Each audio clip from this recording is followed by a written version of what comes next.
अच्छा जयकारे में कमी क्यों हो रही है? खाना वाना खा के आए हैं ना?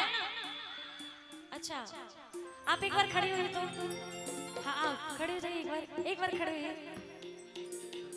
अरे वाह आप तो बड़ा सुंदर लग रही हैं। एक बार इनके लिए जोरदार ताली बजाइए तो कि आज के मॉडर्न युग में ये हमारे घर के संस्कार को फॉलो करें। एक बार इनके लिए जरा जोरदार ताली बजा दीजिए। बोलिए सच्चे दरबार की, बोलिए महामाई की। चलिए कहना है क्या कि सिरवा सवारी मारे तेरा पहाड़ा हो, कि सिरवा सवारी मारे अरे तेरा पहाड़ा हो। स्वर्ग लागे लांगनैया हे देवी मैया,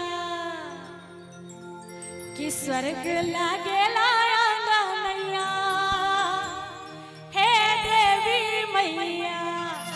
सही हाथ एकदम लंबे लंबे, जिनके पास एक हाथ है जरा एक हाथ को उठाइए, और जिसके पास दो हाथ है जरा दोनों हाथ को उठाइए, और जिसके पास नहीं है बगल वाले सुधार लीजिए मगर उठाइए जरूर। ऐसे ऐसे नहीं लंबे लंबे उठाइए जरा दोनों हाथ एकदम पूरे पूरे उठा के और महामाई को मनाना है। कैसे?